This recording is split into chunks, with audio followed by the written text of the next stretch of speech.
Hi friends, good morning. Advance happy new year wishes for all my followers, subscribers and viewers.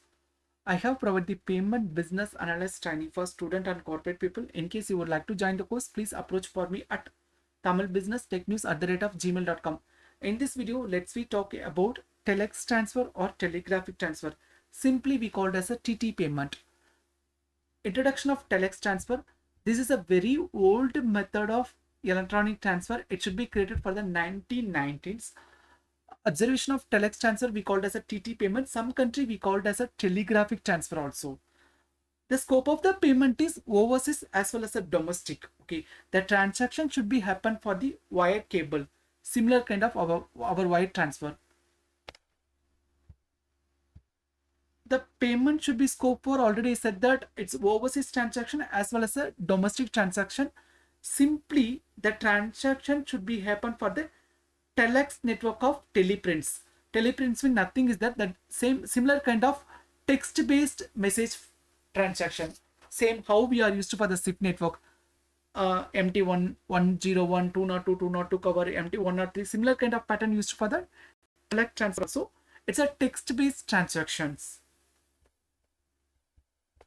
And earlier days its settlement should be happen for 2 to 4 working days, but right now it should be reduced for 1 to 2 days. You can able to use the telegraphic transfer for domestic as well as international payment, both. In the ancient days, it's a very popular methodology. The pattern should be work similar kind of our wire transactions. TT should be scope for the domestic transaction as well as the international transaction. Already, as I said, that it's classified for the two kind of payment. One is a outward remitted payment, another one is a inward remitted payment. Outward remitted payment means nothing is that person A initiate the transaction, it's credited to that person B. Outward means who is initiate the transaction, that remitted, that industry we call as a outward industry, and who get the money, which person get the credit, that transaction we called as a inward remitted transaction. That flow should be explained detailed manner in below the topic. The telegraphic transfer should be scope for the domestic wire transfer as well as the international wire transfer. Already I said that now how the telegraphic transfer should be work. We now need to send 15k AD to Rahul. In this scenario, what will happen? In case the Vino hold the account in SBI India, Rahul hold the account in Citibank UAE. Both the bank have direct relationship, means the fund should be flow for the directly from this originating institution to receiver institution. Otherwise debtor institution to creditor institution. In case both the parties don't have a direct relationship, on the time what will happen? The fund should be flow for this sender correspondent, receiver correspondent. Same like that, ordering institution SBI India, they don't have a direct relationship with the Citibank UAE. On the time, SBI India should be approached for the ICICI Bank India. It's called as a sender correspondent. After sender correspondent should be transfer the money to receiver correspondent, FAB Abu Dhabi. And FAB Abu Dhabi, after FAB bank transfer the money to receiver bank, Citibank UAE. Like this flow should be happen for this telegraphic transfer also. Telegraphic transfer also working combined with the SIP network. Mostly it's used for the international payments. Already said that a remitter means who is initiated the transaction. That institution we called as a remitter institution.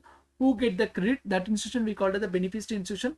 What are the parties should be involved. In case that both the bank don't have direct relationship, on the time correspondent, intermediary, and all the parties should be involved.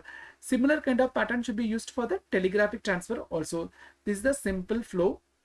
Okay, what are the information whenever you initiate the telegraphic transfer? What are the information should be required? Name of the remitter, who is the debtor, the person name details required. Bank account details of remitter, that also required. Payment currency, which payment currency you are initiated, which one is a buy currency. Buy currency means suppose we know need to send the money to Rahul 15k AED. Buy currency means AED currency. We know is a sell currency. INR is a sell currency. Payment currency, amount to remitted, name of the beneficiary, who is the beneficiary, account number of beneficiary or IBAN number, international bank account number, and the payment of what kind of payment, whether it's a UAE payment or Euro payment, name and address of the beneficiary, and what kind of SIFT network you are using, either MT101, 202, 202 cover, or what kind of method you are using, big code, details of intermediary, details of correspondent, respond or purpose of the transfer, all the details if you required. What is the remitter bank is a role? The remitter should be initiate the transaction. That person we call it as a outward remitter because he only initiate the transaction. The amount debit should be happen for the remitter bank. Intermediary bank, nothing is there. In case the remitter bank and beneficiary bank, they don't have a direct relationship, on the time fund should be flowed to the intermediary or correspondent. The record keeping should be happen for the intermediate and the correspondent.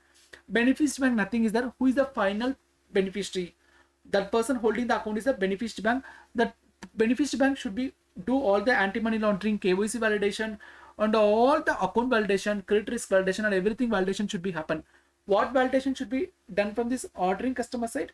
Either the risk validation, fund check validation, account number validation, KYC validation, AML validations, all, and what kind of payment they are initiated, all the validation should be happen. Beneficiary side, the credit risk validation, Benny validations, and KYC validation, all similar kind of validation should be happen from the beneficiary side also. How the fees should be collected? Already I said that similar kind of fees should be collected from this telegraphic transfer also. In case sender should be initiate the transaction, remitter initiate the transaction, they take full charges, we call it as a sender bank fees. In case the receiver, they take the full charges, that is the receive bank fees. In case both should be shared the charges, we call it as a shared charges. Shared charges up to domestic clearance, the sender bank should be play. It's moved to the international transfer. Either it's a beneficiary currency, the reserve bank should be take care of the fees. The charges should be split for the all the people who are all the involved for the particular transaction. Sender correspondent, receiver correspondent, sender, originating bank, receiver bank, all the charges should be taken from this each and every financial institution. Exchange rate should be, we tell at a simply deal FX deal booking rate. What is the current rate of base currency USD2 against the originating currency? That we called as an exchange rate. And a bank take their exchange margin also in this telegraphic transfer. These are the fee structure of telegraphic transfer. Okay, what are the benefit of telegraphic transfer? Already say that this is created for the 1919. It's a very old method, but previously it's for 2 to 4 working days. But right now it's ready for the 1 or 2 days. Eliminate the cash transaction because it's an electronic mode of transaction, so it's reduced for that physical currency movement, and the exchange rate is there, and fluctuation is a very low. Similar kind of wire transfer, the people can able to initiate the transaction via internet banking also. It should be follow for the Foreign Exchange Management Act, FEMA, and secure and safe mode of transaction. Thanks for watching this video. Kindly subscribe my channel and provide your support.